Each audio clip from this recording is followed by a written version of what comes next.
Hi, I'm Louise and I'm one of the ordinands here at St. Paul's Shadwell. This last week, during our Lent readings, we've been discovering that God is in the business of transforming us and changing our stories. Transformation and change in God's hands is a wonderful thing, but it can also be difficult and even sometimes painful. But we can always trust that, as his word tells us in the book of Romans, he is working all things together for good for those who love him. And we'll discover today, people are his passion. Let's embrace his passion for us. We're going to pray now. Lord, as we listen to your reading for today, help us to be prayerful and attentive to what we're hearing and to be fully open to what you might be saying to us today.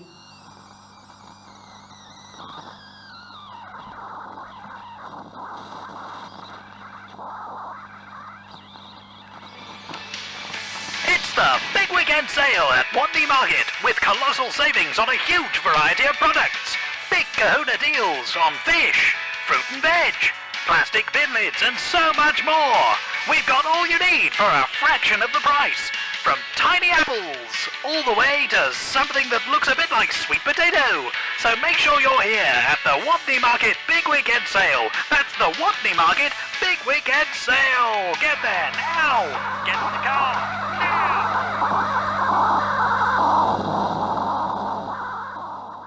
When it was almost time for the Jewish Passover, Jesus went up to Jerusalem. In the temple courts he found men selling cattle, sheep and doves, and others sitting at tables exchanging money. So he made a whip out of cords and drove all them from the temple area, both sheep and cattle. And he scattered the coins of the money changers and overturned their tables. To those who sold doves, he said, "Get these out of here. How dare you turn my Father's house into a market?" And the disciples remembered that it is written, "Zeal for your house will consume me." And then the Jews demanded of him that what miraculous sign can you show to prove your authority to do all this? And Jesus answered them, "Destroy this temple, and I will raise it again in 3 days." The Jews replied, "It has taken 46 years to build this temple, and you are going to raise it in 3 days." But the temple he had spoken of was his body. And after he was raised from the dead, his disciples recalled what he had said, and then they believed the scripture and the words that Jesus had spoken.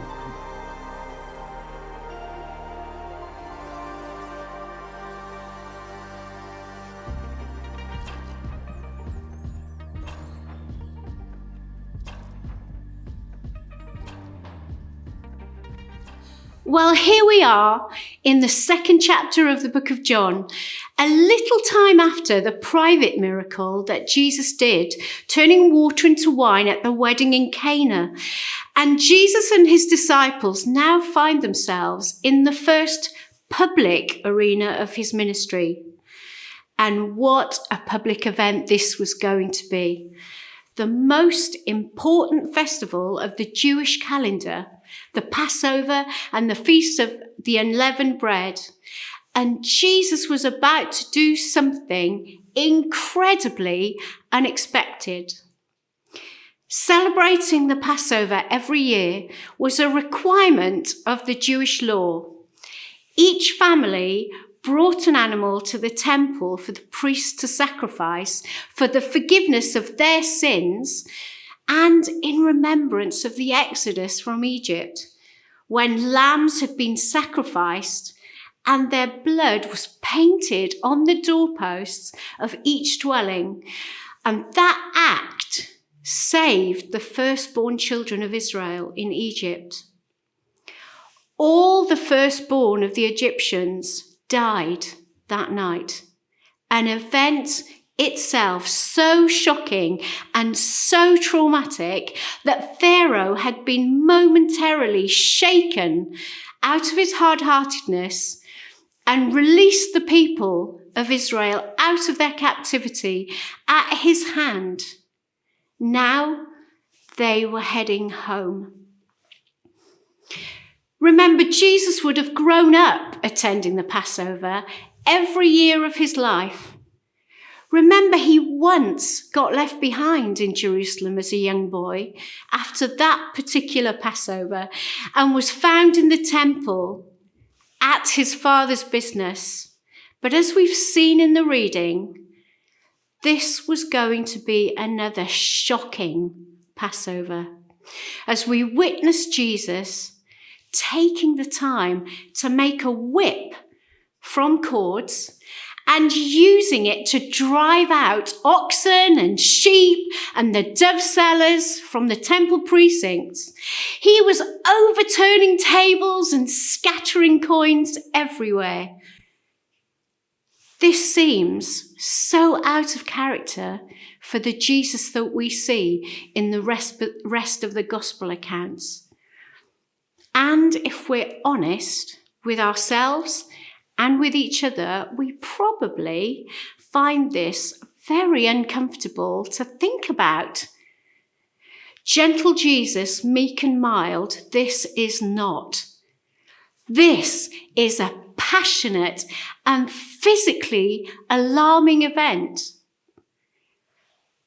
What is Jesus doing? Or perhaps the more pertinent question is, why is Jesus doing this?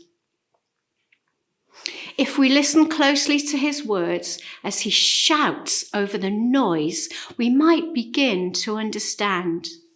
Take these things away from here. Stop making my Father's house a place of business. What does he mean? And what had the religious leaders allowed that so offended him, that so offended God himself? Well, we're going to delve deeper into that question. But first, I want us to ask the question, what does this have to do with us? How might this challenge us today?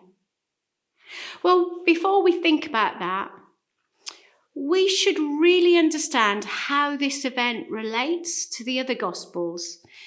Matthew, Mark, and Luke, the synoptic Gospels, place the account of this event, the cleansing of the temple, right at the end of Jesus' ministry, at the last Passover, just before his arrest, his crucifixion, and his resurrection.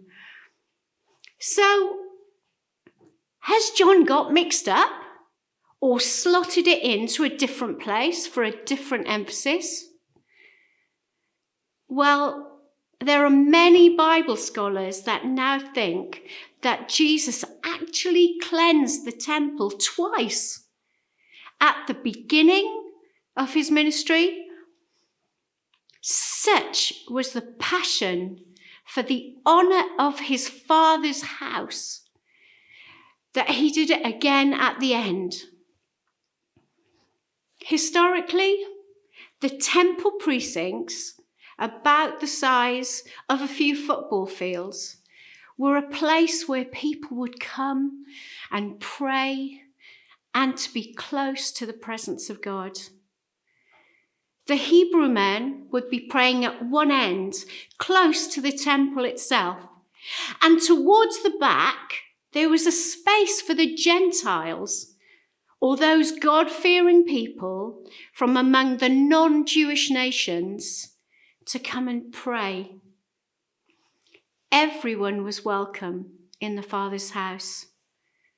The prophet Isaiah, 700 years before Jesus, had prophesied the word of God, saying, "For my house will be called a house of prayer for all the nations." Well, over the years, those who historically used to buy and sell the animals for the sacrifices outside the temple precincts had now moved from outside to inside. Inside into the back of the temple court, squeezing out that space for prayer, for those who had come to be close to the presence of God. And sadly, there is much evidence to suggest that the high priests themselves, the representatives of God to the people, the religious leaders of the people, had actually taken over the business for their own wealth and benefit. They were actively ignoring the importance of prayer and choosing business and self-interest over closeness to God's presence, overcharging God's people for the sacrificial animals and making money out of the people's religious devotion. At this moment, at the beginning of his public ministry, Jesus is driven by a burning, all-consuming passion for the honour of his Father's house, for the people who had come to the presence of God. It was a prophetic protest against corrupt religion, because as the disciples looked on, probably astonished at what they were witnessing, the passage tells us that they remembered the description of David in Psalm 69 and verse 9. For zeal for your house has consumed me. Just like Jesus, David was calling the people back to true worship, to renewed obedience to God, but out of a heart that longed for the presence of God. And just as David had been challenged and reproached by his people, Jesus is confronted by the religious authorities, asking, "What sign can you show us to prove your authority to do this?" Well, his reply to them was another prophetic statement. Destroy this temple, and in 3 days I will raise it up. And when that came true, it would transform people's relationship with God forever. And it's the reason we can say that we know God and that we can experience his loving and transforming presence in our lives today. Jesus was telling them that he is the temple.